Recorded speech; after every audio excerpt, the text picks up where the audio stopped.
Hello folks, my name is Leah. I'm delighted to share something today on the reflection of the ethics and the professionalism. The module 1 is the ethic and the ethic frameworks, since there are natural tendencies in individual human development in which moral development is rooted. We have studied the ethic framework and the series by beginning with the moral development and the theoretical background in this module.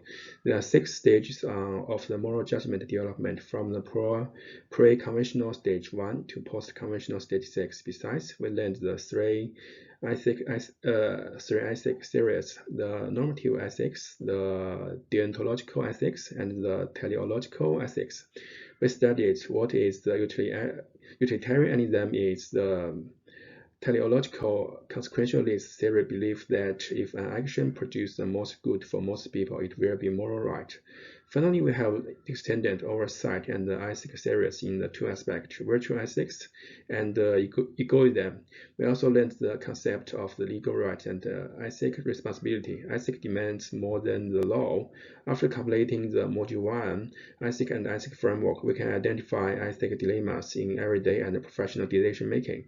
We will try to utilize the critical reflection on ethic decision making, and we are accomplished to evaluate the professional ethic challenge using various ethic frameworks. The module 2 is professional awareness. In this module, we have learned the financial planning environment, professionalism, broaden the mind, and the code of conduct, and the best interest duty. Then we knew that there is shared responsibility for the financial advanced industry regulation, which is shared between the ASIC, API, and the FASI. We studied the FASI code of ethics and reviewing how these new standards can be applied in practice. And we have reviewed the legislation covers in the FASI advanced exam. Next, we learned that the financial advisor has the obligation to ensure that they have adequately identified the clients and have verified their identity. There are obligation imposed upon advisors to ensure that they keep clients' information confidential. Finally, research shows that the professional association play a pivotal role in the developing and ongoing support for profession. There are 4 professional associations in Australia to support the transformation of financial planning as a profession. Financial Planning Association, Association of Financial Advisors, Certified Practicing Accountant Australia, and Chartered Accountant Australia and New Zealand. After completing this module, we will apply the FASI code of the ethics in financial planning constitution with clients and examine privacy protection and clients' information management. We will compare moral and legal obligation in financial planning service.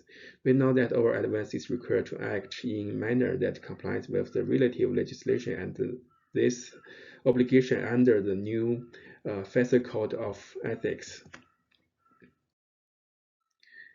The module 3 is the financial advisor as professionals. In this module, we have studied the place of professional in society. When looking at the place of the professional in society, we have learned the following 3 parts: shared accountability and the duty to profession, the duty to clients, other professionals, and the community, the ability to act ethically, speak up, and display moral courage. Furthermore, we have studied professional standards. Best interest duty in the section, we have learned how to apply professional standards. Starting with the best interest duty when advising clients, we have learned the Cooperation Act 2001, best interest duty, safe harbor process, 8 steps, and conflicted remuneration. Finally, we have studied the due diligence of the professional standards. When an advisor provides the personal advice to retail clients, they must comply with the best interest duty and the associated legal obligation in the Corporations Act. The scope advice refers to the specific areas that the advisor and the clients agree will be addressed following discussing of the reason for seeking the advice and their goals. After completing this module, we will apply the best interest duty, applying the safe harbor process in financial planning constitution. We know how to identify advanced areas in and out of the scope we would prepare for clients. We will critically reflect on personal application of the moral courage and giving voice to right view. The module 4 is the ethic decision making. We have learned the fast and the slow thinking and the personality types in this module to know how we make decisions. Then, when faced with the ethic dilemma, we were encouraged to utilize slow thinking to analyze our own personality based on the MTI questionnaire that sorts individuals into 16 different psychological types. Besides, we have studied the behavioral economicals and the neuroscience. Behavioral economicals combine both psychology and economics to investigate how individuals behave when making financial decisions. Behavioral ethics investigates why people are making ethic or unethic decisions to gain insight into how people can improve their ethic decision-making behavior. We have also studied the cognitive errors from the basic statistic, information processing, or memory error. Uh, Information bias from impulse or intuition, and they are less easily to correct it. We have learned the framework for applied ethic communication, giving voice to views, giving voice to views background, and the process of 7 pillars of giving voice to views. After completing this module, ethic decision making, we will critically reflect on our own decision making process, particularly in ethically challenging situations. We can identify the source of bias in decision-making in financial planning context. We can apply the slow thinking in ethical communication of financial planning scenario. The module 5 is communication and ethic relationship. We have studied two critical and straightforward issues to build trust. Using client's language and listening closely to client's answer, we know how best to communicate face to clients and build trust with them. We have studied different communication mediums in the financial advanced environment. The medium of communication we use will affect the message received. We explore listening blocks and ways to improve our listening, self-awareness, and reflection. We have also studied the 6 steps of the financial planning procedures.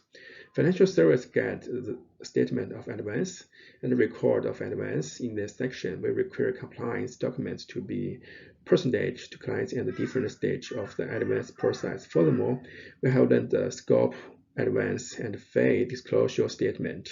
We make sure that the clients understand what the knowledge and the personal advice are. We have studied the issue of the refer from other professions, such as conflict of interest. After completing this module, we will adopt critical communication elements and active listening to build trust in client-advance relationship. We can identify aspects of the written documents generally provided to clients, including financial service guide, the advance statement, and record of advance. We will differentiate knowledge and personal advance to ensure clients are clear on what they are receiving. The module 6 is the FACE code and code monitoring bodies. In this section, we revised applying ethic communication, including misconduct investigation and applied ethic communication. We have studied the FACE code of ethics application, and we have dived a little deeper to apply our knowledge to FACE code of ethics. This information will help us prepare for the FACE exam. After this, we have studied the application of ethic framework to case studies, and we analyzed the several case studies and scenarios with answers. This will get us to apply the ethic framework to similar cases we may encounter in the future.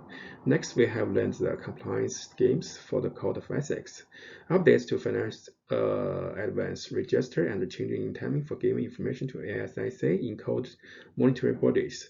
After completing this module, we will prepare a response for potential unethical practice incidents. We will critically reflect on personal views on how these views impact our own behavior. We will apply the FACE code of ethics standards in the actual investment service, and we know how the operation and code monitoring bodies and the obligations of licenses. The module 7 is leadership and business practice. In this module, we have learned gray areas in professionalism and financial planning practice management ideas, which help us consider how process can reflect professionalism. We have learned the definition of corporate social responsibility, the relationship between human rights and CSR, helping things on CSR and human rights and the international level, human rights relative to Australia companies and what's the committee does constantly cooperate social responsibility and human rights. Furthermore, we have studied ethic investing and philanthropy. Ethic investing is invest philosophy that attempts to link firms' morality, called social responsible investing. We have learned the advanced exam information in the section to assist with advanced exam preparation.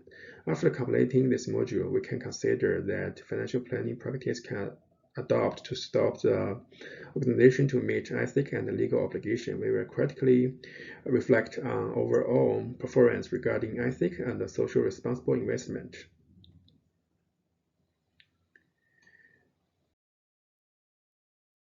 Okay, thanks for watching. Have a good day.